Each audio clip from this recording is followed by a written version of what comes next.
మరి ఈ పూట పరిశుద్ధాత్మ దేవుడిని వాచ్ నైట్ సర్వీస్కి ప్రభా, మరి నీ బిడ్డలు వస్తున్నారు. 21వ రోజు అభిషేకపు ఉపవాస ఆరాధన కూడా.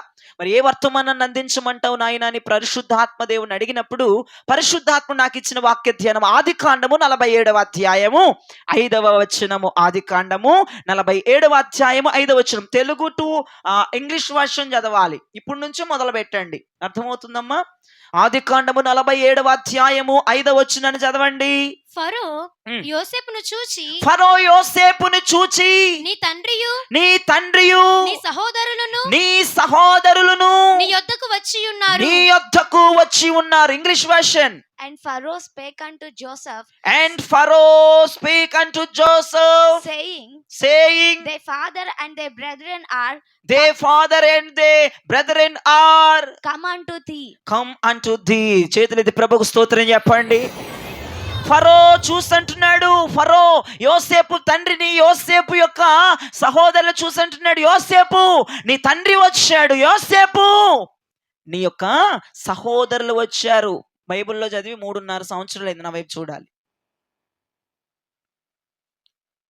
ఎవరి దగ్గర చేరుకున్నారమ్మా?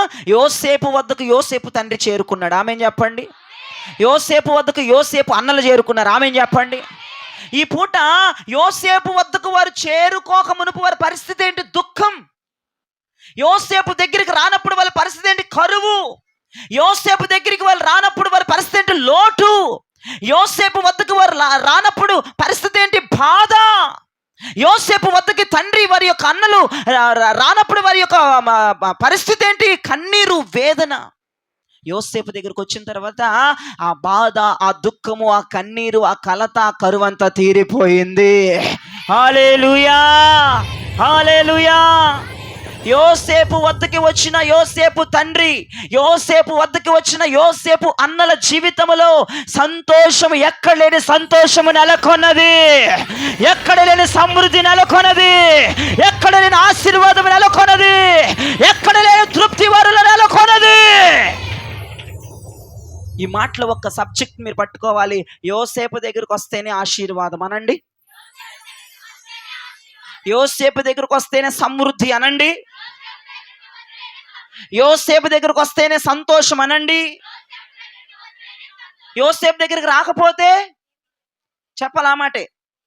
యోసేపు దగ్గర రాకపోతే సంతోషము, సమాధానము, సమృద్ధి, ఆశీర్వాదము, స్వస్థత. మరి ఇప్పుడు ఎవరి దగ్గరికి రావాలి మనము? మనం ఎవరిని కలిగి ఉండాలి? యోసేపుని కలిగి ఉండాలి. చాలాసార్లు 24వ సంవత్సరంలో యేసయ్య లేకుండా బ్రతికేసావు చాలా రోజులు. ఏమండి, ఒక్క దినము కూడా మరవకుండా యేసయ్య నేను అంటు పెట్టుకుని ఉన్నాను అన్నవారు చేయి చూపించండి అమ్మా. ఎవ్వరూ లేరు. ఏదో ఒక విషయంలో ప్రభుని విడిచిపెట్టిన సందర్భాలు ఉన్నాయి. మందిరానికి దూరం అయిపోయిన సందర్భాలు ఉన్నాయి. 24వ సంవత్సరంలో ఉపదేశాన్ని విడిచిపెట్టిన సందర్భాలు ఉన్నాయి. దేవుడు మాట్లాడుతూ ఉండగా, నేను బలపరుస్తూ ఉండగా నువ్వు పడతా లెగుస్తూ ఉన్నావు. కానీ చాలా సందర్భాల్లో యోసేపు అనేటువంటి మన యేసయ్యని ఎన్నో సందర్భాలు విడిచిపెట్టిన బ్రతికిన రోజులు ఉన్నాయి. స్వార్థంగా బ్రతికిన రోజులు ఉన్నాయి, వ్యతిరేకంగా బ్రతికిన రోజులు ఉన్నాయి, వాక్యానికి విరుద్ధంగా బ్రతికిన రోజులు ఉన్నాయి, వాక్యానికి ఒక దారిద్ర్యముగా బ్రతికిన రోజులు ఉన్నాయి, దైవజనుడికి వ్యతిరేకంగా బ్రతికిన రోజులు ఉన్నాయి. 24వ సంవత్సరం లేవంటారా? తలకాయలు ఉన్నాయి అందరికీ? ఉన్నాయా లేవా? ఉన్నాయి. మరి నువ్వు సర్వ సమృద్ధిలోనికి వెళ్ళాలంటే ఎవరిని కలిగి ఉండాలమ్మా? యోసేపు అనగా ఎవరమ్మా? యేసయ్యని కలిగి ఉండాలి. యేసయ్యని కలిగి ఉన్న ప్రతి ఒక్కరూ, యేసయ్యని మన స్వతంత్రించుకున్న ప్రతి ఒక్కరూ, యేసయ్యని కలిగి ఉండి జీవిస్తున్న ప్రతి ఒక్కరి జీవితంలో సమృద్ధైన ఆశీర్వాదాలు చూస్తారు. హల్లెలూయా. యోసేపుని కలిస్తే ఆరోగ్యం వస్తుంది, యోసేపుని కలిస్తే ఆశీర్వాదం వస్తుంది. యోసేపుని కలిగి ఉంటే, యోసేపుని స్వతంత్రించుకుంటే అనగా యేసయ్యని మన హృదయంలో పదిలిపరుచుకుంటే సర్వ సమృద్ధి కలిగిన ఆశీర్వాదములు మనం పొందగలము.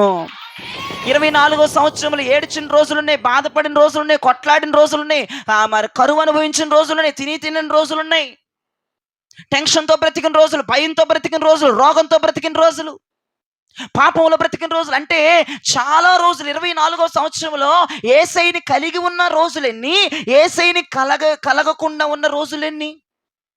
యేసయ్యకి అనుకూలంగా బ్రతికిన రోజులెన్ని, యేసయ్యకి ప్రతికూలంగా బ్రతికిన రోజులెన్ని టాలీ చేసుకోగలవా?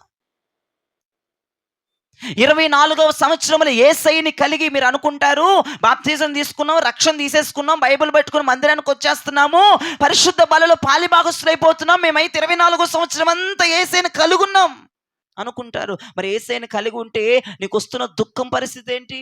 నువ్వు అనుభవిస్తున్న కరువు ఎక్కడి నుంచి వచ్చింది? ఆ బాధలు ఎక్కడి నుంచి వచ్చినాయి?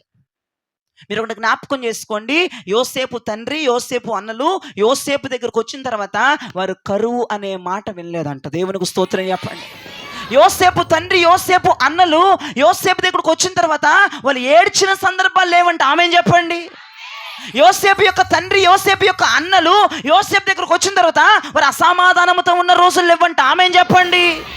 అంత సర్వసమృద్ధి అనుభవించారంట, అంత దీవెన అనుభవించారంట, అంత సంతోషం అనుభవించారంట. ఏమంటే ఒక మాట చెప్తాను వినండి, చాలా జాగ్రత్తగా వినండి. యోసేపు లేకుండా తండ్రి చాలా బాధపడ్డాడు, యోసేపు లేకుండా వాళ్ళ అన్నలు కూడా చాలా దుఃఖపడ్డారు. అయ్యో మేము తప్పు చేశామే అని వారి జీవితంలో అనుకున్నారు. కరువులో నింపబడిన రోజులు ఉన్నాయి, వాళ్ళకి అసమాధానంతో ఉన్న రోజులు ఉన్నాయి, అశాంతితో బ్రతికిన రోజులు ఉన్నాయి. ఎవరు లేనప్పుడు? యోసేపు లేనప్పుడు. ఎప్పుడైతే యోసేపు దగ్గరికి తన కుటుంబము చేరుకుందో, యోసేపు ముఖాన్ని చూసి తండ్రి, అన్ని సంవత్సరాలు బాధపడిన తండ్రి ఒక్కసారిగా ఆనంద బాష్పాలతో ఏడుస్తూ కొడుకు మీద పడి ముద్దు పెట్టుకున్నాడు. ఆనందమే చూడని ఆ యొక్క తండ్రి, ఆనందమే చూడని ఆ అన్నలు యోసేపు వద్దకు వచ్చిన మరుక్షణమే ఆనందాన్ని చూడగలిగారు, సంతోషాన్ని చూడగలిగారు, సమాధానాన్ని చూడగలిగారు, దీవెన చూడగలిగారు, సమృద్ధి అనుభవించగలిగారు, ఆశీర్వాదం పొందగలిగారు, స్వస్థతను పొందగలిగారు. హల్లెలూయా, దేవునికే మహిమ చెల్లును గాక. హల్లెలూయా. అయితే నా వైపు చూస్తే మీకు మంచి మాటలు చెప్తాను. వారు కనాను విడిచిపెట్టి ఐగుప్తులోకి వచ్చిన ఐగుప్తు జనముతో వారు బ్రతకలేదు. ఆమేన్. కనాను విడిచిపెట్టారు. యోసేపు తండ్రి, యోసేపు అన్నలు కనాను విడిచిపెట్టి ఐగుప్తుకు వచ్చిన ఐగుప్తు మనుషులతో వాళ్ళు బ్రతకలేదు. ఐగుప్తు మనుషులతో వారు జీవించలేదు. ఐగుప్తులోనే ఉన్నారు కానీ ఐగుప్తు జీవితం చేయలేదు. ఐగుప్తులోనే ఉన్నారు కానీ ఐగుప్తు ఆచారాలు చేయలేదు. ఐగుప్తులోనే ఉన్నారు కానీ ఐగుప్తు మనుషులాగా వీళ్ళు బ్రతకలేదు. దేవునికి స్తోత్రం చెప్పండి. హల్లెలూయా. ఏమండి, మొట్టమొదటిగా యోసేపు తండ్రి, యోసేపు అన్నలు వస్తే ఎవరు చూశారమ్మా? ఫరో చూశాడు. ఫరో ఎదుర్కొన్నాడు వాళ్ళని, యోసేపు కూడా ఎదుర్కోలేదు. ఫరో ఎదుర్కొని యోసేపు, ఇదిగో మీ తండ్రి, ఇదిగో మీ అన్నలు. దేవునికి స్తోత్రం చెప్పరే. అయితే మీకు ఒక విషయం చెప్పనా, వాళ్ళు యోసేపు దగ్గరకు వచ్చేసారు. ఎంత సంతోషం అసలు! తండ్రికి అంతకు మించిన సంతోషం ఏముంది? కొడుకు దగ్గరకు వచ్చాడు తండ్రి. అన్నలందరూ తమ్ముడిని చూశారు, తమ్ముడిని కౌగిలించుకున్నారు, ఆ తమ్ముడిని ఆ ముద్దు పెట్టుకున్నారు, ఆనంద బాష్పాలు కార్చారు. అందరూ కలిసి ఎక్కడ లేని సంతోషం వారికి వచ్చేసిందండి. నేను ఒకటే ఆలోచించని వాక్యం చదివినాక, యేసయ్య మీరు మా జీవితంలో ఉంటే ఎక్కడ లేని సంతోషం మా గుండెల్లో ఉంటుంది. హల్లెలూయా. నేను వాక్యం చదివిన తర్వాత సంఘంలో ఉన్న బిడ్డలు 24వ సంవత్సరంలో ఎన్నిసార్లు విడిచిపెట్టుంటారు? ఎన్నిసార్లు సంతోషానికి దూరం అయి ఉంటావు 24వ సంవత్సరంలో? ఎన్నిసార్లు సమృద్ధికి దూరం అయి ఉంటావు? ఎన్నిసార్లు సమాధానానికి దూరం అయి ఉంటావు? ఎన్నిసార్లు శాంతికి దూరం అయి ఉంటావు? ఎన్నిసార్లు తృప్తికి దూరం అయి ఉంటావు? ఒకసారి ఆలోచించు. 24వ సంవత్సరంలో దేవుణ్ణి కలిగి ఉన్న రోజులెన్ని, దేవుణ్ణి కలగకుండా బ్రతికిన రోజులెన్ని? వినండి ప్రియ దేవజనమా, 24వ సంవత్సరంలో దేవుణ్ణి కలిగి ఉండకుండా బ్రతికిన రోజుల్లో ఎంత దుఃఖం మనం అలమటించామో, ఎంత భయంకరమైన రోగాలు మనం అలమటించామో, ఎంత భయంకరమైన అశాంతి మనం అలమటించామో మీరు జ్ఞాపకం చేసుకోండి. 25వ సంవత్సరంలో యేసు అనబడుతున్న ఆయన్ని మనము గనక మన గుండెల్లోకి చేర్చుకొని జీవితాంతమైన కలిగి ఉంటే సంతోషమని గుండెల నిండా ఉండబోతుంది, ఆరోగ్యమని శరీరం నిండా ఉండబోతుంది, సమృద్ధిని ఇంటి నిండా ఉండబోతుంది, ఆశీర్వాదం తల మీద నిలబోతుంది. యేసయ్యని విడిచిపెట్టకూడదంట. గట్టిగా చెప్పొచ్చా? యేసయ్యని విడిచిపెట్టకూడదంట. యేసయ్యని మనం సొంతం చేసుకోవాలంట. యేసయ్యని కలిగి ఉండాలంట. యేసయ్య దగ్గరికి ఈ రోజు మనం తిరిగి వచ్చేవారమై ఉండాలంట. హల్లెలూయా, హల్లెలూయా. మీకు ఒక విషయం చెప్పనా, యోసేపుని కలిగి ఉన్న తండ్రి, యోసేపుని కలిగి ఉన్న ఇప్పుడు అన్నలు. ఇదివరకైతే యోసేపుని కలిగి లేరు తల్లిదండ్రులు లేదంటే అన్నలు. ఇప్పుడు యోసేపుని కలిగి ఉన్నారు కదా. ఫరో వాళ్ళని చూసి యోసేపు మీ నాన్న వచ్చాడు, యోసేపు మీ అన్నలు వచ్చారు. యోసేపుని కలిగి ఉన్నారు ఆ కుటుంబం. అయితే యోసేపు వారికి ఇచ్చిన మాట ఏంటి? యోసేపు వారికి చేసిన వాగ్దానం ఏంటి? వారు అసలు ఎక్కడ బ్రతికారు? అయ్యగారు మీరు వాళ్ళు ఐగుప్తులో ఉన్నారు కానీ ఐగుప్తులో వాళ్ళు బ్రతకలేదు అని మీరు చెప్తున్నారు. ఎలా సాధ్యం అంటే చూడండి, ఆశీర్వాదాన్ని చూడండి అమ్మా. ఆదికాండం 47వ అధ్యాయము 6వ వచనం చూడండి. తెలుగులో చదవాలి, ఇంగ్లీష్లో చదవాలి. ఆదికాండం 47వ అధ్యాయము 6వ వచనం. ఐగుప్తు దేశము నీ ఎదుట ఉన్నది, నీ ఎదుట ఉన్నది. ఈ దేశంలోని మంచి ప్రదేశమందు, ఈ దేశములోని మంచి ప్రదేశమందు నీ తండ్రిని నీ సహోదరులను నివసింపచేయుము. గోషేను దేశములో వారు నివసింపవచ్చును. చాలు. ఇంగ్లీష్ వర్షన్ చదవండి. The land of Egypt is before thee. The land of Egypt is before thee. In the best of the land make. In the best of the land make. Their father and brethren to dwell. Their father and brethren to dwell. In the land of Goshen. In the land of Goshen. Let them dwell. Let them dwell. గట్టిగా స్తోత్రం చెప్పండి. హల్లెలూయా. తెలుగులో ఏముంది? మంచి ప్రదేశం అని ఉంది. English భాషలోకి వచ్చేటప్పటికి in the best of the land. Pharaoh చెప్తున్నాడు యోసేపుకి, మీ తండ్రిని మీ అన్నలని మంచి నేల మీద ఉంచాలి. గట్టిగా చప్పట్లు కొట్టాలి. విశ్వాసం లేదా మీకు? గట్టిగా యేసయ్య స్తోత్రం అంటే చప్పట్లు కొట్టాలి. మంచి ప్రదేశం మనకు ప్రభు ఇవ్వబోతున్నాడంట. మంచి భూమిలో దేవుడు మనల్ని నిలబెట్టబోతున్నాడంట. మనల్ని గోషేనులో దేవుడు నిలబెట్టబోతున్నాడు. హల్లెలూయా. వినండి, ఒక్క మాట నా వైపు చూడండి. మంచి మాట చెప్తే మీకు నచ్చితే గట్టిగా ఆమేన్ చెప్పండి, లేదంటే పక్కన వాళ్ళు చంప పగల కొట్టండి. నా వైపు చూడండి. మీకు నచ్చితే ఆమేన్ చెప్పండి, నచ్చకపోతే పక్కన వాళ్ళు దానండి. నా వైపు చూడాలి, నా వైపు చూడాలి, నా వైపు చూడాలి. యోసేపుని కలిగి ఉన్న తండ్రి, యోసేపుని కలిగి ఉన్న అన్నలు ఎక్కడ నివసిస్తున్నారంటమ్మా? గోషేనులో. గట్టిగా ఆమేన్ చెప్పండి. హల్లెలూయా. యోసేపును కలిగి ఉన్నవారు పాడుబడిన భూమిలో కాదు, మంచి భూమిలో బ్రతుకుతున్నారు. మంచి ప్రదేశంలో బ్రతుకుతున్నారు. In the best of the land. మంచి భూమి, సారవంతమైన భూమి, ఫలించే భూమి, విస్తరించే భూమి, ఆశీర్వాదమే చూసే భూమి, సమృద్ధిని అనిపించే భూమి. నేను అంటాను యేసయ్యను కలిగి ఉన్న ప్రతి ఒక్కరు కూడా నా దేవుడు నూతన సంవత్సరంలో గోషేనులో మిమ్మల్ని నివసింపజేయబోతున్నాడు. గోషేను దేవుడు మనకి వాగ్దానం చేస్తున్న గోషేను ఈ రాత్రి దేవుడు వాగ్దాన భూమిగా నీకు స్వతంత్రించమని దేవుడు మాట్లాడమన్నాడు. మనం అందరము గోషేనులో బ్రతుకుతున్నామంట. చెప్పండి ఒకసారి మాట. మనందరము గోషేనులో బ్రతకబోతున్నాం అనండి. నేను మీ కుడి హస్తం గుండె మీద నేను నూతన సంవత్సరంలో గోషేనులో నివసించబోతున్నాను. నేను నూతన సంవత్సరంలో గోషేనులో నివసించబోతున్నాను. బైబిల్ ఏం చెప్తుంది? గోషేను అన్నటువంటి ఆ ప్రదేశాన్ని బైబిల్ ఏమంటుంది? మంచి ప్రదేశము. హల్లెలూయా. మంచి ప్రదేశములో దేవుడు నీ కుటుంబాన్ని స్థిరపరుస్తాడంట. ఎంత ఆశ్చర్యకరమైన, ఎంత సంతోషమైన విషయం అండి. ఒకవేళ ఇక్కడ ప్లేస్ ఎక్కువ ఉంటే లెగిచి నాట్యం ఆడాల్సిన మాట ఇది. ఏమండి, యోసేపుని వాళ్ళు కలిగి లేనంత వరకు వారు బ్రతికింది కరువులో. ఆ ప్లేస్ అంతా ఒక బాధ, ఆ ప్లేస్ అంతా ఒక అనారోగ్యం, ఆ ప్లేస్ అంతా ఒక డల్నెస్, ఆ ప్లేస్ అంతా ఒక అసమాధానం. కానీ యోసేపును కలిగిన తర్వాత, యోసేపును స్వతంత్రించుకున్న తర్వాత, యోసేపు దగ్గరకు వచ్చిన తర్వాత వాళ్ళు ఉంటున్న ప్లేసు గోషేను. మంచి దేశము, మంచి ప్రదేశము. అబ్బా, యేసయ్యను కలిగి ఉన్న ప్రతి ఒక్కరికి కూడా, యేసయ్యను విడిచిపెట్టుకున్న ప్రతి క్షణము, ప్రతి నిమిషం 25వ సంవత్సరంలో యేసయ్యను విడిచిపెట్టలేని భాగ్యాన్ని మనం పొందుకుందుముగాక. నువ్వు యేసయ్యని విడిచిపెట్టలేదనుకో, యేసయ్యని వదలలేదనుకో, మందిరాన్ని వదలలేదనుకో, వాక్యాన్ని వదలలేదనుకో, మనం ఉండే ప్రదేశం ఏంటి చెప్పండి అమ్మ, గట్టిగా గట్టిగా చెప్పొచ్చా? గోషేను అనగా ఏ ప్రదేశం అంటమ్మా?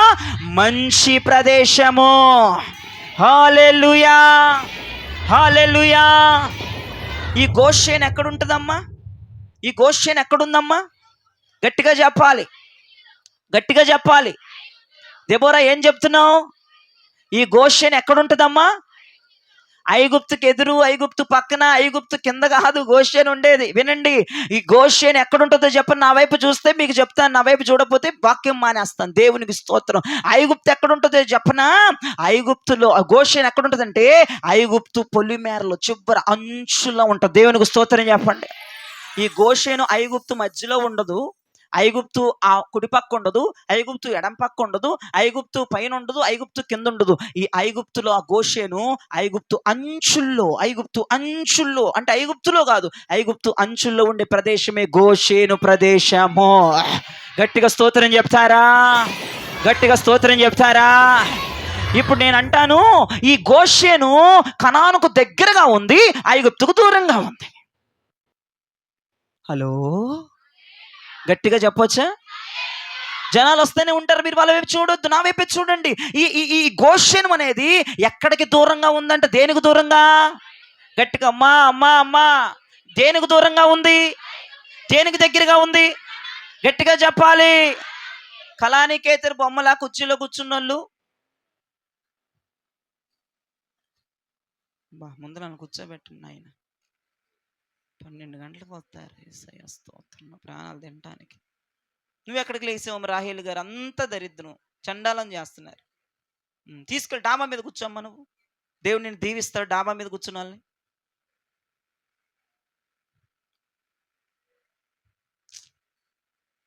కూర్చోబెట్టండి నాన్న. కొంచెం కూర్చున్న వాళ్ళు ముందుకన్నా జరగండి అమ్మ, ప్లేసులు లేవు వాళ్ళకి. వాక్యం ఆగిపోతుంది.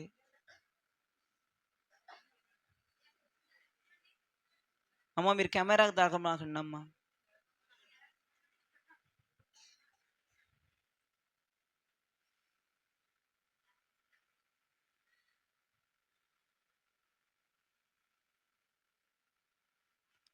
స్తోత్రం. అయిపోయారా నాన్న?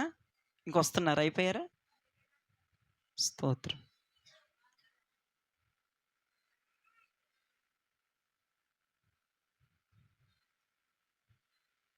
చేతులు దొక్కసారి స్తోత్రం చెప్పండి. మళ్ళీ చెప్తున్నా, నా వైపు చూడండి. ఈ గోషేన్ ఎక్కడంటే ఐగుప్తు యొక్క అంచుల్లో ఉంది గోషేన్. చాలా జాగ్రత్తగా వినాలి. ఇప్పుడు నేను అంటాను, ఈ గోషేను ఐగుప్తుకు దూరంగా, కనానుకు దగ్గరగా ఉంది. ఇప్పుడు మీరు చెప్పండి, గోషేన్ ఎక్కడుంది? గోషేన్ ఎక్కడుంది? గోషేన్ ఎక్కడుంది? దేవునికి స్తోత్రం చెప్పండి. ఈరోజు నా ప్రభు అంటున్నాడు, ఎవరైతే నా ప్రభుని జీవితాంతం కలుగుంటారో, ఆమెన్ చెప్పరే, ఎవరైతే నా ప్రభుని సొంత రక్షకుడిగా మీ గుండెల్లోనికి మీరు ఆయన పొందుపరుచుకుంటారు, ఆమెన్ చెప్పరే, వాళ్ళ జీవితంలో మంచి ప్రదేశం అనబడిన గోషేను ఆయన నీకు బహుమానంగా ఇవ్వబోతున్నాడంట. హల్లెలూయా. అయితే ఒక్క విషయం, ఈ గోషేను అనేది మామూలుది కాదండి. ఈ గోషేను ఐగుప్తుకు దూరంగా ఉన్నట్లుగా, కనానుకు దగ్గరగా ఉన్నట్లుగా, మనము కూడా లోకానికి దూరంగా, పరలోకానికి దగ్గరగా బ్రతకాలి. అది గోషేను. ఎవరి జీవితంలో గోషేను యొక్క ప్రభావాన్ని అనుభవిస్తారో తెలుసా? ఎవరైతే లోకానికి దూరముగా, ఎవరైతే పరలోకానికి దగ్గరగా బ్రతుకుతారో వారు గోషేనులో ఉన్నట్టు లెక్క. హల్లెలూయా. ఈ గోషేను ఎక్కడుంది మళ్ళీ చెప్పండి అమ్మ. దేనికి దూరంగా ఉంది? దేనికి దగ్గరగా ఉంది? ఇప్పుడు మనము కూడా గోషేను ప్రదేశం యొక్క ఆశీర్వాదాన్ని పొందుకోవాలంటే మనం దేనికి దూరంగా ఉండాలి? దేనికి దగ్గరగా ఉండాలి? అందరూ చెప్పట్లే. దేనికి దూరంగా ఉండాలి? మనము దేనికి దగ్గరగా ఉండాలి? దేవునికి స్తోత్రం కలుగును గాక. ఏమండి, యోసేపు యొక్క కుమారులు ఐగుప్తులోనే ఉన్నారు, కానీ ఐగుప్తులో ఉన్న వారి వలె వారు బ్రతకలేదంట. దేవునికి స్తోత్రం కలుగును గాక. మనము కూడా లోకములోనే ఉన్నాం, కానీ లోకానికి వేరై జీవించాలి, లోకానికి వేరు బాటై బ్రతకాలి. గోషేను అనుభవం దానికి సాదృశ్యముగా ఉంది. నిజంగా గోషేను అన్న మాట నన్ను చాలా ఆశ్చర్యానికి గురి చేసింది. ప్రభా, ఈ గోషేను యొక్క ప్రాంతం యొక్క ఆశీర్వాదాలు నేను పొందుకోవాలంటే, మా సంఘం పొందుకోవాలంటే ఏం చేయాలని ప్రభు అన్నాడు. గోషేను ఐగుప్తుకు దూరంగా కనానుకు దగ్గరగా ఉన్నట్లుగా నీవు కూడా ఈ లోకానికి దూరంగా పరలోకానికి దగ్గరగా ఉంటే నా దేవుడు ఇది నీకు బహుమానముగా ఇస్తాడంట. హల్లెలూయా, హల్లెలూయా. ఏమంటే అక్కడ ఫరో చెప్తున్నాడు యోసేపుకి, మీ నాన్నకి మీ అన్నలకి మంచి ప్రదేశం ఉంది కదా మన దేశంలో గోషేను, అక్కడ పెట్టు అని అంటున్నాడు ఆయన. వాళ్ళు ఐగుప్తులోనే ఉన్నారు, పాపుల మధ్యలోనే ఉన్నారు, ఐగుప్తుల మధ్యలోనే ఉన్నారు, దుష్టుల మధ్యలోనే ఉన్నారు, కానీ అలా బ్రతకలేదంట వాళ్ళు. ఎంత ఆశ్చర్యం అండి. గోషేను అనేది ఒక సపరేట్ చేయబడిన ప్రాంతం, గోషేను అనేది ఒక ప్రత్యేకమైన ప్రాంతం, గోషేను అనేది ఒక గుర్తింపు కలిగిన ప్రాంతం. గోషేను అంటే అది ఒక మంచి ప్రదేశం, అంతేక మంచి ప్రదేశం అది.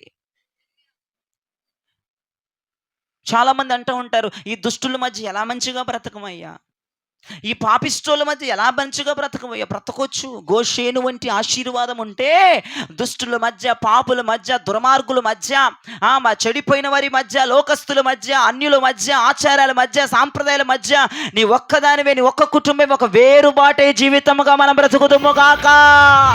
గోషేను ఆశీర్వాదం మనం పొందుకొందుము గాక. హల్లెలూయా, దేవునికి మహిమ కలుగును గాక. హల్లెలూయా, హల్లెలూయా. చాలా మంది ఇప్పుడు నాకు చెప్పండి మీరు సమాధానం, ఎంతమంది బాప్తిజం తీసుకున్నారు? ఆమేన్. ఎంతమంది బల్ల, ఏంటి 2-3 చేతులు లెగుస్తున్నాయి? ఎంతమంది బల్ల తీసుకున్నారు? స్తోత్రం. ఎంతమంది చర్చిలకు వస్తున్నారు వారం స్తోత్రం. మరి అందరూ కూడా ప్రభువుని కలిగి ఉన్నారా అంటే మీ ఆన్సర్ తెలియదు. 24వ సంవత్సరం అంతా యాకోబు అంటాడు కదా, నేను జీవించింది ఇన్ని దినాలు, నేను జీవించకపోంది, నేను ప్రభువుని కలిగి ఉంది ఇన్ని దినాలు, ప్రభువుని కలిగి లేని ఇన్ని దినాలు అంటారు కదా. అట్లా 24వ సంవత్సరంలో ప్రభువుని కలిగి లేని రోజులు ఎక్కువ ఉన్నాయేమో నీ జీవితంలో. ఒళ్ళు పొల్లు తెలియకుండా కయ్యాకయ్యమని అరుస్తుంటావేమో, దేవుని తెలియకుండా, వాక్యం తెలియకుండా, అయ్యగారు గుర్తురారు, ఉపదేశం గుర్తుకురాదు, సంఘం గుర్తుకురాదు, నీ ఇష్టానుసారంగా బతికేమేమో 24వ సంవత్సరం ఒకసారి చెక్ చేసుకో. ఎందుకంటే నూతన సంవత్సరాలు అడుగు పెట్టబోతున్నావు. నా దేవుడు అంటున్నాడు, నన్ను కలిగిన ప్రతి ఒక్కరికి నీ మంచి ప్రదేశం ఇచ్చేస్తాను, గోషేను ప్రదేశం ఇస్తాను. ఆ గోషేనులో ఉండేవాళ్ళు ఎట్లా ఉండాలంటమ్మా, లోకానికి దూరంగా బ్రతికితేనే మళ్ళీ పరలోకానికి దగ్గరగా బ్రతకారు వాళ్ళు. కళ్ళు మూసి కళ్ళు తెరిస్తే పరలోకంలో ఉన్నట్లుగా మనం భూమి మీద బ్రతకాలి, మనం పరదేశులుగా బ్రతకాలి. అందరితో కలవద్దు, అందరితో కలివిడిగా ఉండొద్దు. దుష్టులు, పాపులు, మూర్ఖులు, వ్యభిచారులు, లోకస్తులు, సాంప్రదాయాలు చేసేవాళ్ళు, అన్యులు, తలతిక్కవారు, తలతిక్కగా మాట్లాడేవారు, వ్యతిరేకంగా మాట్లాడేవారు, వాక్యానికి విరుద్ధంగా ఉండేవాళ్ళు, దైవజనునికి విరుద్ధంగా ఉండేవాళ్ళు, సంఘానికి విరుద్ధంగా ఉండేవాళ్ళు, సంఘాన్ని నిర్లక్ష్యం చేసే వాళ్ళకి, వీళ్ళందరికీ మనం వేరే బ్రతకాలి. మనకి దేవుడు ఇస్తున్నటువంటి మంచి ప్రదేశం ఏంటో తెలుసు? 25వ సంవత్సరంలో గోషేను అన్నను గట్టిగా ఒకసారి. మనకు దేవుడు గోషేను ప్రదేశం ఇస్తున్నాడు. అది ఎంత ఆశీర్వాదములు చోట తెలుసా ప్రియ దైవజనమా? ఈ రోజున కనుక ఆ చోట్లోనికి రాకుండా నాకు వాళ్ళే కావాలి, ఇల్లే కావాలనుకుంటే తలతిక్క వేషాలు వేసామనుకో, ఈ గోషేనులో ఉండకుండా పోతావు. గోషేను ఆశీర్వాదాలు రావు, గోషేనులో ఉన్నటువంటి ఆ యొక్క ఫలింపు జీవితం నువ్వు చేయలేవు. జ్ఞాపకం చేసుకో, గోషేను కావాలంటే లోకానికి ఖచ్చితంగా దూరంగా బ్రతకాలి, నువ్వు పరలోకానికే దగ్గర బ్రతకాలి. ప్రభు ఎప్పుడు వస్తే అప్పుడు తక్కువ ఎగిరైపోయేటట్టు బ్రతకాలి భూమి మీద. అది గోషేను అనుభవం. నాకు గోషేను ఏమి వద్దు, నాకు అందరూ కావాలి, నాకు వాళ్ళు కావాలి, వీళ్ళు కావాలి, లోకస్తులు కావాలి, ప్రభు బిడ్డలు కావాలి, లోక వైర్యం కావాలి, ప్రభు వైర్యం కావాలి అంటే కుదరదు. గోషేను వాళ్ళకి ఇవ్వబడదు. ఆ మంచి ప్రదేశంలో వారు నివసించడానికి వీలు లేదు. నా ప్రభు అంటున్నాడు, అది ఎవరికి ఇస్తారంటే నా ప్రభుని కలిగి ఉన్న వారికి మాత్రమే, యోసేపులను కలిగి ఉన్న వారికి మాత్రమే, యోసేపు వద్దకు వచ్చిన వారికి మాత్రమే. నాకు యోసేపు ఉంటే చాలు అనగా, నాకు యేసై ఉంటే చాలు, నాకు ఎవరు వద్దు అనుకున్న వారికి మాత్రమే ఆ మంచి ప్రదేశం ఇవ్వబడుతుంది. దాని పేరేంటమ్మా? దాని పేరేంటమ్మా? గోషేను. ఆ గోషేన్ని ఏమంటున్నాడంటే ఫరో, మంచి ప్రదేశము అన్నాడు ఆయన. ఐగుప్తులో మంచి ప్రదేశం ఉందంట. దేవునికి స్తోత్రం. ఈ లోకములో, ఈ దుష్టుల లోకములో మంచిగా కూడా బ్రతకొచ్చంట. మనం దేవుని వాక్యమును బట్టి, దైవజనుడి ఉపదేశమును బట్టి, సంఘమును బట్టి నీతిగా కూడా బ్రతకొచ్చంట. దేవునికి మహిమ కలుగునగాక. మరి గోషేనులో పడిన వారి జీవితం ఎలా ఉంటుందో చెప్పను, ఒకసారి తీయండి అమ్మ. మత్తయి సువార్త 13వ అధ్యాయం 8వ వచనం చదవండి అమ్మా. మత్తయి సువార్త 13వ అధ్యాయం 8వ వచనం. గోషేనులో ఉన్న వారి జీవితాలు ఎలా ఉంటాయి ఒక్కసారి మీరు చూడాలి. మత్తయి సువార్త 13వ అధ్యాయం 8వ వచనం. కొన్ని మంచి నేలను పడి, కొన్ని మంచి నేలన, గోషేన్ అనగా ఏంటిదమ్మా? మంచి ప్రదేశం కదా. కొన్ని మంచి నేలన పడి, ఒకటి నూరంతులుగా, ఒకటి నూరంతులుగా, ఒకటి 60 ఒకటి 60 అంతులుగా, ఒకటి 30 ఫలించెను. ఒకటి 30 ఫలించెను. చాలు, ఇంగ్లీష్ వర్షన్ లో వద్దు. దేవునికి చేతులెత్తి స్తోత్రం చెప్పండి. మంచి నేలన పడుతూ, ఇప్పుడు నేను ఎలా మాట్లాడుతున్నాను, మంచి నేలన ఉన్న ప్రతి ఒక్కరు కూడా 30 ఫలిస్తారంట, 60 ఫలిస్తారంట, 100 ఫలిస్తారంట. ఒక్క ముక్కలో చెప్పాలంటే మంచి నేలలో ఉన్నవారు ఫలించటమే తప్ప, కాపు ఇవ్వటమే తప్ప, కాపు మానేయటం లేదంట. అసంతృప్తి వాళ్ళకి లేదంట, అప్రయోజనం వాళ్ళకి లేదంట. మంచి నేల మీద ఉన్నవారు, మంచి నేల మీద నిలబడిన వారు, మంచి నేల మీద పడిన వారు 30గా, 60గా, 100గా, 25వ సంవత్సరంలో మీరు ఫలించబోతుండగా యేసయ్యను మహిమపరచుని చేతులున్న వారందరూ కూడా హల్లెలూయా, స్తోత్రం. ఎక్కడుంటే ఫలిస్తామమ్మా మనం? గోషేనులో. చెప్పండి, 10 సార్లు చెప్పండి.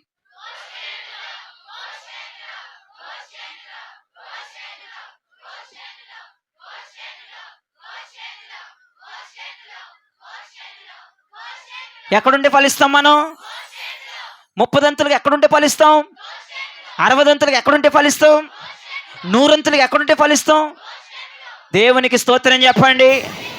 గోషేనులో ఉన్నవాడు ఫలించడమే తప్ప, కాపు ఇవ్వటమే తప్ప, కాపు ఇవ్వకుండా మానుకోవటం లేదంట. దేవునికి స్తోత్రం కలుగునగా.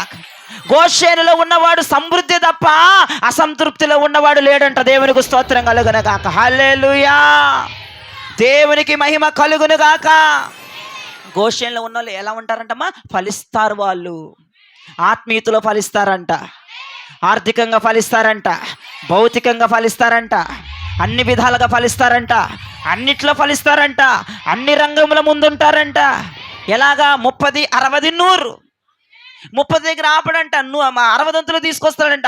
60 దగ్గర ఆపడంట, 100 తీసుకొస్తాడంట. మనం గోషేనులో ఉండాలి. పక్కన వాళ్ళకి చెప్పండి, మనం గోషేనులో ఉండాలి. ఇప్పుడు నా వైపు చూడండి, బాగానే చెప్పావు, కానీ గోషేనులో ఉండాలంటే ఏం చేయాలి మనం? ఫస్ట్ గోషేనులో ఉండాలంటే ఏం చేయాలి మనం? ఫస్ట్ మొట్టమొదటిగా యోసేపును కలిగి ఉండాలి, యేసయ్యను కలిగి ఉండాలి. రెండవదిగా ఇప్పుడు ఇది 100 సార్లు చెప్పిస్తారు మీకు, హ్యాపీ న్యూ ఇయర్ ఉండదు, తల బాదుకుంటారేక. చెప్పండి. రెండవది, మొదటిదిగా, అబ్బా మర్చిపోయాను, చూసావా నేను. మనం గోషేనులో ఉండాలని మొట్టమొదటిగా ఎవరిని కలిగి ఉండాలి? రెండవదిగా ఏం కలిగి ఉండాలి? ఏమిటో ఈరోజు వృద్ధు నేర్చుకొచ్చారేంటి? తమిళ పోయా. మనము గోషేనులో ఉండాలంటే, నీ పిల్లలు గోషేనులో ఉండాలంటే, నీ భర్త గోషేనులో ఉండాలంటే, నీవు గోషేనులో ఉండాలంటే మనం కలిగి ఉండవలసింది యేసయ్యని. రెండవదిగా మనం లోకానికి దూరంగా బ్రతికిపోవాలి, పరలోకానికి అతి సమీపముగా బ్రతకాలి. అప్పుడే మన గోషేను అనుగ్రహించబడుతుంది. అప్పుడే 30, 60, 100గా ఫలిస్తాము. దేవునికి మహిమ చెప్పండి.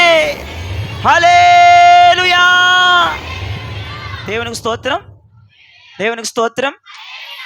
గోషేనులో ఉన్నవారు ఫలిస్తారంట, వాళ్ళకి ఫలించడమే తెలుసంట. గోషేనులో ఉన్నవారు ఫలిస్తూనే ఉంటారంట. దేవునికి స్తోత్రం కలుగునుగాక. ఒక వాక్యం ఉంటుంది నిర్గమాకాండములో అనుకుంటా, మనం ఒకసారి చదువుకున్నాం. ఇజ్రాయేలు ప్రజల్ని వాళ్ళు శ్రమ పెట్టుచున్న కొలది అని ఉంటుంది. ఐగుప్తీయులు శ్రమ పెట్టుచున్న కొలది వారు విస్తరించి ప్రబలారని ఉంటుంది. చూడమ్మా, చదవండి ఒకసారి. ఆ రిఫరెన్స్ చెప్పండి అమ్మా. ఒకసారి చెప్పానుగా అమ్మా. నిర్గమాకాండము 1వ అధ్యాయము 12వ వచనం చూడండి అమ్మా.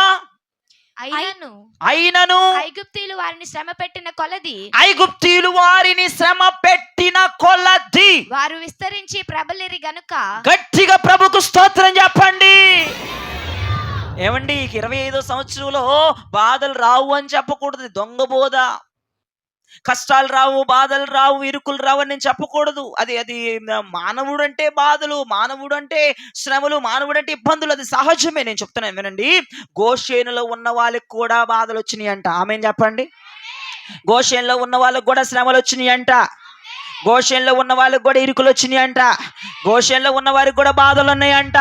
గోషేనులో ఉన్నవారు కూడా ఏడుస్తున్నారంట. కానీ వారికి బాధలు వస్తున్న కొలది వారు ఆశీర్వదించబడుతున్నారంట, వారు అభివృద్ధి చెందుతున్నారంట, దినము వారు దీవించబడుతున్నారంట. నేను అంటాను, గోషేన్లో ఉన్నవాడికి బంపర్ ఆఫర్ ఏంటో తెలుసా? గోషేన్లో ఉన్నవాడికి బంపర్ ఆఫర్ ఏంటో తెలుసా? లోకంలో ఉండి నీకు శ్రమ వచ్చింది అనుకో, నువ్వు నాశనం అయిపోతావు. గోషేన్లో ఉన్నప్పుడు శ్రమ వచ్చింది అనుకో, నువ్వు ఆశీర్వదించబడతావు. హల్లెలూయా, హల్లెలూయా. లోకములో ఉన్న వారికి శ్రమలు వస్తే తేలుకోలేరు, గోషేన్లో ఉన్న వారికి శ్రమలు వస్తే వారు తేలుకోగలరు. లోకములో ఉన్న వారికి శ్రమలు వస్తే వారికి అంతము జరిగిద్ది, గోషేన్లో ఉన్న వారికి శ్రమలు వస్తుంది ప్రారంభము. ఇక్కడ చూడండి, ఇశ్రాయేలు ప్రజలు ఏ నేలలో ఉన్నారంటమ్మా? గట్టిగా చెప్పాలి. ఆ నేల పేరు ఏం చెప్పారు అక్కడ? గోషేనులో ఇశ్రాయేలు ప్రజలు ఉన్నారు. యోసేపు తండ్రి ఉన్నాడు, యోసేపు అన్నలు ఉన్నారు. వారు లోకానికి దూరంగా బ్రతికారు, వారు పరలోకానికి దగ్గరగా బ్రతికారు. వారు యోసేపు అనగా యేసయ్యని కలిగి ఉన్నారు. కాబట్టి వారినంట లోకస్తులు ఎన్ని బాధలు పెట్టినా అంత కంతకు వారు నేలను తొక్కి లెగిచి నిలబడి అద్భుతాలు, ఆశ్చర్య కార్యాలు చూడగలుగుతున్నారంట. హల్లెలూయా, హల్లెలూయా. మీకు అర్థం అవడానికి ఒక విషయం చెప్తున్నా, వైపు చూడండి. బాబులోనులో ఎవరెవరు ఉన్నారు? బాబులోనులో ఎవరెవరు ఉన్నారమ్మా? దానియేలు, షడ్రకు, మేషకు, అబేద్నెగో. మళ్ళీ చెప్పండి, మళ్ళీ చెప్పు. ఎక్కడున్నారు వీళ్ళు? గోషెన్ అన్నారు, దేవునికి స్తోత్రం. ఎక్కడున్నారు? వినండి, నా వైపు చూడండి. వాళ్ళు బబులోనులో ఉన్న మాట వాస్తవం అనండి గట్టిగా. వాళ్ళు బబులోనులో ఉన్న మాట కానీ బబులోనులకు వ్యతిరేకంగా బ్రతికారంట. వాళ్ళు బబులోనులో ఉన్నారు, కానీ అందరూ మాంసాహారం తింటే ఈ నలుగురు శాకాహారం తిన్నారంట. అందరూ ప్రతిమకు మొక్కితే ఈ నలుగురు మొక్కలేదంట. దేవునికి స్తోత్రం చెప్పండి. హల్లెలూయా. అంటే ఈ పాపిష్టి లోకంలోనే మనం ఉంటాం. ఎక్కడ మూటా కట్ట చదువుకొని ఎక్కడికి పోతాం? ఇప్పుడు ఈ పాపిష్టి లోకంలోనే ఉండాలి, దుష్టుల మధ్యలోనే ఉండాలి, ఈ అవినీతి పరుల్లోనే ఉండాలి, కానీ వీళ్ళకి వ్యతిరేకంగా మనం బ్రతకాలి.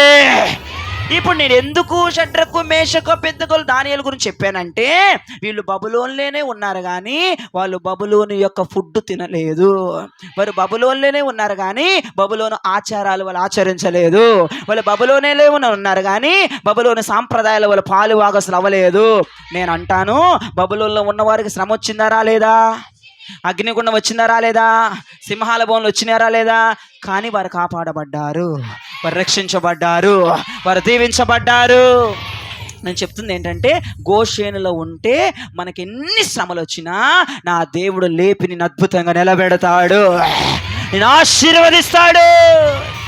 వారు బబులోనులో ఉన్న మాట వాస్తవమే, కానీ వారికి వ్యతిరేకంగా బ్రతికారు కాబట్టి అగ్నిగుండంలోకి వెళ్ళి వాళ్ళని దేవుడు కాపాడేశాడు. అదే నువ్వు లోకానుసారంగా ఉండి నీకు శ్రమలు వచ్చినాయి అనుకో, నువ్వు కోలుకోలేవు. దైవజనుడు ఎంత ప్రార్థన చేసినా దయ్యాలు నీ వదలవు, నీలోంచి దయ్యాలు పోవు. అర్థమవుతుందమ్మా? లోకానుసారంగా బ్రతికి లోకానుసారంగా ఉన్న వాళ్ళకి శ్రమలు వచ్చినాయంటే వాళ్ళు కోలుకోలేనిటువంటి బ్రతుకుతారు వాళ్ళు. అందుకే గోషేను అనగా దేవుడు మనకి ఇస్తున్న బహుమానం కనుక నూతన సంవత్సరంలో గోషేనులో ఉన్న వారికి ఎన్ని శ్రమలు రానిగాక, ఆమేన్ చెప్పండి.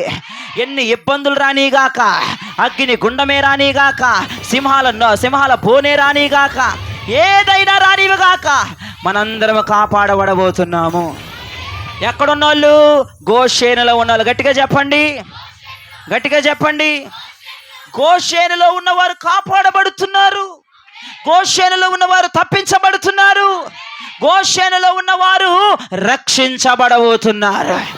ఈ రోజున నా దేవుడు గోషేను మనకి ఇస్తున్నాడు కాబట్టి ఈ గోషేనును మనం స్వతంత్రించుకుందాం. ఆ మంచి ప్రదేశంలో ఉందాం, మనం యేసుని కలిగి ఉందాం, లోకానికి దూరంగా ఉందాం, పరలోకానికి దగ్గరగా ఉందాం. గోషేను అనగా ఫలించే స్థలము, గోషేను అనగా శ్రమల నుంచి తప్పించబడే స్థలము. 2 విషయాలు చెప్పాను. గోషేను అనగా ఫలించే స్థలము, గోషేను అనగా శ్రమల నుంచి తప్పించబడే స్థలము. దేవునికి స్తోత్రం కలుగును గాక. హల్లెలూయా, హల్లెలూయా. ఇంకా చూడండి, గోషేను అనగా దేవుడు, ఇవి నా వైపు చూడండి, బైబిల్లోకి వెళ్ళమని చెప్పలేదు కదా నేను నా వైపు చూడాలి. ఐగుప్తు మీదకి దేవుడు ఎన్ని రకాల తెగుళ్ళు పంపించాడమ్మా? గట్టిగా చెప్పాలి. ఎన్ని రకాలు? 10 రకాల తెగులు పంపించాడు. మరి ఐగుప్తు అంచుల్లో గోషేను ఉంది కదా, గోషేను మీద కూడా వెళ్ళిపోయినాయి తెగుళ్ళు. చెప్పాలి, ఎల్నియాలు లేదా? హలో, కుర్చీలో వాళ్ళు చెప్పాలి, ఎల్నియాలు లేదా? గోషేనులోనికి 10 తెగుళ్ళు ఒకటన్నా వెళ్ళిందా? కుర్చీలో ఉన్న వాళ్ళు చెప్పాలి. కళాని కేతన్ బొమ్మలు కొంచెం కదలండి. మీరు బొమ్మలా మనుషులా? నాకు అర్థం అవ్వాలి. హలో,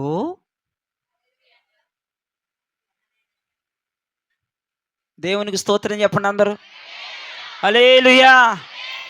ఐగుప్తు మీదకి 10 తెగుళ్ళు వచ్చిన గోషేను మీదకి ఒక్క తెగులు కూడా రానివ్వలేదు నా దేవుడు. దేవునికి మహిమ కలుగునగాక. హల్లెలూయా.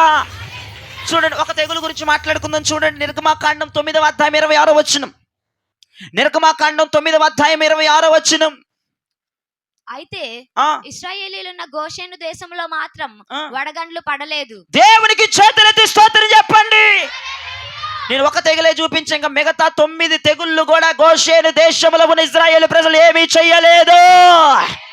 అదే మొక్క మళ్ళీ ఇంగ్లీష్ వర్షన్ లో చదవండి అమ్మ. నిర్గమా 9:26. Only in the land of Goshen, only in the land of Goshen, where the children of Israel were, where the children of Israel were, was there no hail, was there no hail. దేవునికి మహిమ కలుగును గాక.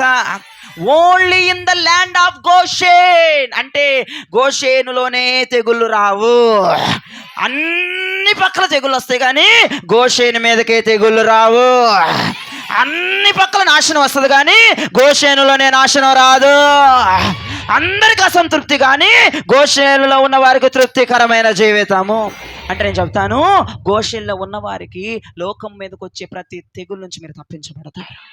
గోషేనులో ఉన్నవారు లోకం మీదకి వచ్చే ప్రతి ఉగ్రత నుంచి మీరు తప్పించబడతారు. ఒక్కటి చెప్తాను, లోకం మీదకి ఎన్ని తెగుళ్ళు వచ్చినా గోషేనులో ఉన్న వారికి ఆ తెగులు అంటావు. ఆ తెగులు వాళ్ళకి రానివ్వడు. ఆ తెగులు వాళ్ళకి సంభవించనివ్వడు. లోకం మీదకు తెగులు వస్తాయి, గోషేను మీదకి తెగులు రావు. ఈ గోషేను కూడా ఎక్కడుందమ్మా? ఐగుప్తులోనే ఉందానండి. ఐగుప్తులోనే ఉందానండి.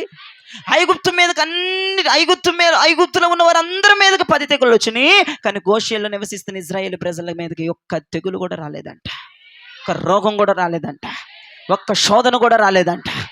ఒక్క బాధాకరమైనటువంటి ఇబ్బందికరమైనటువంటి రోగాలు, భయంకరమైనటువంటి ఆ రోగాలు వాళ్ళ మీద వేలుబడి చేయలేదంట. దేవునికి స్తోత్రం కలుగ. ఆ తెగుళ్ళు వచ్చి వాళ్ళని నాశనము చేయలేదంట. ఈ రోజున మనం లోకములోనే బ్రతకాలి కానీ లోకానికి వేరై బ్రతకాలి. ఈ లోకములోనే ఉండాలి కానీ లోకానికి వేరుగా, సాంప్రదాయాలకు వేరుగా, పద్ధతులకు వేరుగా, మనుషులకు వేరుగా, విచ్చలవిడి తనము చేసే వాళ్ళకి వేరుగా ఒక సపరేట్ జీవితాన్ని కలిగి మనం జీవించాలి. వాళ్ళలో గుంపులో గోవింద అన్నట్టుగా గుంపులో కలిసామంటే తెగుళ్ళు, వాళ్ళ మీదకి వచ్చే తెగుళ్ళు నీ మీదకి వస్తాయి. కాబట్టి గోషేను దేవుడు నూతన సంవత్సరంలో మన JHS మినిస్ట్రీస్కి ఒక స్వాస్థ్యం, ఒక బహుమానం ఇస్తున్నాడు. కాబట్టి ఆ గోషేనులో ఏం మాట్లాడకుండా గోషేన్ని మీరు తీసుకోవాలి. ఆ గోషేనులో ఉండడానికి మీరు హృదయపూర్వకంగా సంతకాలు పెట్టాలి. ఆ గోషేన్ని మీరు హృదయపూర్వకంగా ఆహ్వానించాలి. అయ్యా గోషేనులో ఉంటాను. దేవుని స్తోత్రం చెప్పండి. కానీ కొన్ని రిస్ట్రిక్షన్స్ ఉన్నాయి, కొన్ని పద్ధతులు ఉన్నాయి. గోషేనులో ఉన్న వాళ్ళు ఎట్టబడితట్టు ఉండకూడదు. కొన్ని పద్ధతులు మార్చుకోవాలి. గోషేనులో ఉన్నవారు ఎట్టబడితట్టు ఉండకూడదు. లోకములో ఉన్నట్టుగా గోషేనులో ఉంటే చంప పగలగొడతాడు దేవుడు. జాగ్రత్త. గోషేనులో ఉండాలి అని కనుక నీకు ఇష్టమైతే నువ్వు యేసయ్యని మాత్రమే కలిగి ఉండాలి. ఇంకొన్ని కలిగి ఉండొద్దు. అపవాదిని కలిగి ఉండొద్దు. నువ్వు గోషేనులో ఉంటానయ్యా, నేను అగ్రిమెంట్ మీద సంతకం చేస్తున్నాను, నేను సైన్ చేస్తాను, నేను గోషేనులోనే ఉంటాను, నాకు ఈ ఫలించే గోషేను కావాలి, నాకు ఈ తెగుళ్ళు రాని గోషేను రావాలి, ఈ ఫలభరితమైన గోషేను నాకు కావాలి అని గనక నువ్వు పరలోకానికి దగ్గరగా ఉండి గోషేను నాకు కావాలని గనక నువ్వు అప్లికేషన్ మీద సంతకం పెడితే కొన్ని రిస్ట్రిక్షన్స్ కూడా దేవుడు చెప్తున్నాడు. గోషేనులో ఉండాలంటే యేసయ్యను తప్ప మళ్ళీ ఎవరిని కలిగి ఉండకూడదు. గోషేనులో ఉండాలంటే ఈ లోకంలోనే ఉండాలి కానీ లోకానుసారంగా బ్రతకొద్దు. పరలోకానికి దగ్గరగా జీవించాలి. అట్లాగైతే నేను చెప్పు, నీ అగ్రిమెంట్ సాక్షన్ అవుతుంది రాత్రి. నీ అగ్రిమెంట్ అమల్లోకి వస్తుంది రాత్రి. నీ అగ్రిమెంట్ దేవుడు తీసుకుంటాడు ఈ రాత్రి. ఎంతమంది సిద్ధంగా ఉన్నాడు గోషేను యొక్క స్వాస్థ్యమును పొందుకోవడానికి? హల్లెలూయా. ఏమండి, రిస్ట్రిక్షన్స్ కొన్నే ఉన్నాయి, ఆశీర్వాదాలు ఎక్కువ ఉన్నాయి అనండి ఒకసారి. చెప్పాలి, ఇంకోసారి చెప్పు. దేవుని స్తోత్రం చెప్పండి. ఇప్పుడు ఆశీర్వాదాలు ఎక్కువ ఉన్నాయి కాబట్టి గోషేనులో రావాలి. కొన్ని పద్ధతులుగా దేవుడు మార్చుకోమన్న రెండే కదా, రెండు మార్చేసుకో. ఏసైనే కలిగి ఉండాలంట అక్కడ ఉన్నవాళ్ళు. దానికి దగ్గరగా ఉండాలంట, దీనికి దూరంగా ఉండాలంట. అంటే మీరు చెప్పండి, దానికి దీనికి అండి అని మీరు చెప్పండి, పేరు చెప్పండి. ముందర దూరం చెప్పండి, దూరం చెప్పనా? మళ్ళీ ఇంకోసారి. ఎక్కడున్నోళ్ళు? నీకు కావాలా వద్దా? ఇప్పుడు ఊరకనే చెబుతున్నావు నువ్వు. కావాలనకపోతే నేను తిడతాను కదా, అందుకు గోల. దేవునికి స్తోత్రం. ఇప్పుడు వీడు అత్యంతలు వేస్తాడు, నాకు కావాలనకపోతే. గోషేనులో ఖచ్చితంగా నువ్వు 25 సంవత్సరంలో నీ పిల్లలు, నీ భర్త, నీతో సహా నువ్వు ఫలించబోతున్నావు. నేను చూస్తున్నాను, ఖచ్చితంగా మీరు ఫలించబోతున్నారు. ఆర్థికంగా ఫలించబోతున్నారు, భౌతికంగా ఫలించబోతున్నారు, ఆత్మీయంగా ఫలించబోతున్నారు, ఆధ్యాత్మికంగా ఫలించబోతున్నారు, ఆత్మలో ఫలించబోతున్నారు, అభిషేకంలో ఫలించబోతున్నారు, భాషల్లో ఫలించబోతున్నారు, దర్శనాలు ఫలించబోతున్నారు, ఉపదేశంలో ఫలించబోతున్నారు, మందిరంలో ఫలించబోతున్నారు, ఘనతలో ఫలించబోతున్నారు. ఎక్కడున్నోళ్ళు? దేవునికి స్తోత్రం. హల్లెలూయా. దేవునికి మహిమ కలుగునుగాక. ఇంకో విషయం చెప్పనా? గోషేనులో ఉన్నోళ్ళకి శ్రమలు, చెప్పాలి గట్టిగా, ఇబ్బందులు, ఇరుకులు, బాధలు. కానీ ఏం చేయబడతాం మనం? ఏం చేయబడతాం? కాపాడబడతాము, రక్షించబడతాము, తప్పించబడతాం. దేవునికి స్తోత్రం చెప్పరే. అది రెండో విషయం. మూడవది, గోషేనులో ఉంటే లోకం మీదకి వచ్చే ఉగ్రత మనకు రాదు, లోకం మీదకి వచ్చే తెగులు మనకు రాదు, లోకం మీదకి వచ్చే కరువు మనకు రాదు, లోకం మీదకి వచ్చేటువంటి రోగాలు మనకు రావు. మనం సురక్షితంగా హ్యాపీగా ఉండొచ్చు. హల్లెలూయా. దేవునికి మహిమ కలుగునుగాక. ఇంకొక విషయం చెప్తా. ఆదికాండం 47వ అధ్యాయం 27వ వచనం చదవమ్మా. గోషేనుల యొక్క ఆశీర్వాదాన్ని చదవండి. ఆదికాండము 47వ అధ్యాయం 27వ వచనం. ఇశ్రాయేలీయులు ఐగుప్తు దేశమందలి గోషేను ప్రదేశంలో నివసించిరి. అందులో వారు ఆస్తి సంపాదించుకున్నారు. గోషేనులు సంతానాభివృద్ధి పొంది మిగిలిన విస్తరించిరి. దేవునికి చేతులెత్తి స్తోత్రం చెప్పండి. గోషేనులో మనకి ఏం దొరుకుతుంది? చెప్పండి, గట్టిగా చెప్పాలి. ఆస్తి దొరుకుతుందంట గోషేనులో. నీ బిడ్డలు విస్తరిస్తారంట గోషేనులో. నీ సంతానం అభివృద్ధి చెందిద్దంట. గట్టిగా ఆమె చెప్పరే.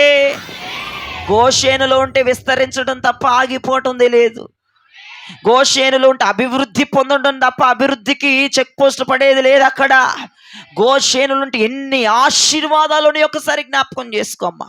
కానీ నా దేవుడు గోషేనులో ఉండదలిస్తే 2 నియమాలు పెట్టాడు, 2 రెస్ట్రిక్షన్స్ పెట్టాడు, 2 హద్దులు పెట్టాడు. అంతే, ఆశీర్వాదాలు బోల్డంత పెట్టాడు దేవుడు. ఈ రోజున ఆ 2 రెస్ట్రిక్షన్స్ నాకు నచ్చలేదు. అమ్మో, రోజు ఏసైనా కలిగి ఉండాలా? గొడవ పడకుండా ఉండలేని నా భర్తతో. గొడవ పడితే ఏసై ఉంటాడా ఉండడా? నీలో కయ్యా అరుస్తే ఏసై ఉంటాడా? ఇల్లంతా గందరగోళంగా మైసమ్మలాగా తయారు చేస్తే ఏసై ఉంటాడా? అయ్యో, 25వ సంవత్సరం అంతా ప్రశాంతంగా బ్రతకవలెనా? ఎలాగునా? 25వ సంవత్సరం అంతా నా భర్తను ఒక మాట అనకూడదా? ఎలాగునా సాధ్యం? 25వ సంవత్సరం అంతా ఇరుగు పొరుగు కుయ్యాలు పెట్టుకోకూడదు. ఇది ఎలా సాధ్యం అయ్యా? మళ్ళీ అలా సాధ్యమైతేనే ఏసైనా కలుగున్నట్టు నువ్వు గోషేను వస్తుంది. 25 అంతా ఎట్లా ఉండాలంటే నోటికి ప్లాస్టర్ వేసుకొని ఉండాలి. ఏది జరుగుతున్న బొమ్మ మాదిరి కూర్చోవాలి. ఇక్కడ కూర్చుంటావు కదా, ఏదైనా అడిగితే వాక్యం అట్టు కూర్చోవాలి. ఏది జరుగుతున్నా ఆమెం చెప్పరే. ఇక నేను అడిగినప్పుడు ఏం మాట్లాడావు చూసావా? అట్టాగే ఉండు నీ జీవితంలో కూడా. అప్పుడు ఏసైనా కలుగున్నట్లే. నువ్వు కయ్యన్న వేసి వెళ్ళిపోతాడు. సమాధానం నేర్చుకో, చక్కగా ఉండటం నేర్చుకో, ఏదైనా తట్టుకొని నిలబట్టం నేర్చుకో. ఖచ్చితంగా అప్పుడు నువ్వు ఏసైనా కలిగి ఉన్నట్లే. ఖచ్చితంగా నువ్వు పరలోకానికి దగ్గరగా ఉన్నట్లే. ఎంతోమంది ఎలాగైనా పాడైపోని, ఎలాగైనా నశించిపోయి, నీకు అనవసరం. కానీ ఒక్కటి వాళ్ళ గురించి నువ్వు ప్రార్థించు. వాళ్ళ సాంప్రదాయాలు, వాళ్ళ మాటలు, వాళ్ళ పద్ధతులు, వాళ్ళ ఎగస్టాలు, వాళ్ళ సోకులు, వాళ్ళ సింగనాదాలు నువ్వు పొందుకోవద్దు. వాళ్ళకిలాగా నువ్వు బతకొద్దు. అవసరమైతే వాళ్ళు మార్చడానికి ప్రయత్నం చేయి, అవసరమైతే చుట్టుపక్కల వాళ్ళు మార్చడానికి ప్రయత్నం చేయి, ప్రార్థన చేయి, వీళ్ళు మాట్లాడు, వాక్యం మాట్లాడు. అంతేగాని వాళ్ళకిలాగా మాట్లాడడం, వాళ్ళకిలాగా అరవటం, వాళ్ళకిలాగా చేయటం, వాళ్ళు చేశారుగా, వీళ్ళు చేశారు, వీళ్ళు చేస్తున్నారు, వాళ్ళు చేస్తున్నారు, నేను చేస్తాను. 25 సంవత్సరములు ఈ పాడుబడినటువంటి పనులన్నీ సర్వనాశనమైపోవాలి. దేనికి స్తోత్రం. మీరు ఏసైతో కలిగి ఉండండి, ఏసైని కలిగి ఉండండి, ఏసైని కలిగి. ఆయనే ప్రథముడు, ఆయనే ద్వితీయుడు, ఆయనే తృతీయుడు. నీ 3వ స్థానంలో, 2వ స్థానంలో, ప్రథమ స్థానంలో ఏసయ్యే ఉండాలి. ఎవరిని కలిగి ఉండని వీలు లేదా. రెండవదిగా నేను చెప్తున్నాను, మనుషులకు దూరంగా బ్రతకాలి, దుష్టులకు దూరంగా బ్రతకాలి, లోకస్తులకు దూరంగా బ్రతకాలి, సాంప్రదాయాలకు దూరంగా బ్రతకాలి, అమావాస్యలకు దూరంగా బ్రతకాలి, పున్నమిలకు దూరంగా బ్రతకాలి, ఉప్పు కుడి చేతి ఎడం చేతి అవి దూరంగా బ్రతకాలి, మంగళవారం డబ్బులు ఇవ్వని అది దూరంగా బ్రతకాలి. అర్థమవుతుందా? కుడి చేతితో డబ్బులు ఇచ్చేవాళ్ళు ఎడం చేతి ఇవ్వకూడదు, కుడి చేతితో వాటికి దూరంగా బ్రతకాలి, తల రంగులకు దూరంగా బ్రతకాలి. ఇది మాత్రం వద్దు. అమ్మో, ఇది వద్దు. నేను ఒకటే చెప్తున్నాను, నా మాట వింటారా? లోకానికి ఒక్క ముక్కలో దూరంగా బ్రతకాలి. రంగుకు మాత్రం మిమ్మల్ని వదిలేస్తున్నాను. అబ్బా, ఆహా, ఓ ఆ నల్లది ఎందుకు, ఏదన్నా వేసుకురా. ఎర్ర వేస్తారు చూసావా, ఎర్ర వేసుకురా. 4-5 రంగులు, ఒకటి అన్నిటికీ దూరంగా బ్రతకాలి. దేవునికి స్తోత్రం చెప్పరే. లోకములో చేసేవారికి అన్నిటికీ, లోకానుసారమైన పద్ధతులన్నిటికీ మనం దూరంగా బ్రతికితే మనం పరలోకానికి, అనగా గోషేన్లో ఉన్నట్లుగా పరలోకానికి దగ్గరగా నివసిస్తున్నట్లుగా. హల్లెలూయా. ఇప్పుడు గోషేన్లో ఉన్నవారి ఆశీర్వాదాలు చెప్పండి, ముగించేద్దాం ఇక. అబ్బో, గోషేన్లో ఉన్న వారికి ఆశీర్వాదాలు. మొదటి ఆశీర్వాదం, వాళ్ళు ఫలిస్తారు. రెండవ ఆశీర్వాదం ఏంటి? శ్రమలు వచ్చిన వారు తప్పించబడతారు. మూడో ఆశీర్వాదం ఏంటి? తెగుళ్ళు ఏమి వారికి రావు. 4వ ఆశీర్వాదం ఏంటి అమ్మా? వాళ్ళు అభివృద్ధి పొందుతారు, వాళ్ళు విస్తరిస్తారు. దేవునికి స్తోత్రం కలుగును గాక. ఎన్ని చెప్పాను మొత్తం నేను? 4 ఆశీర్వాదాలు మనం పొందుకుంటాము.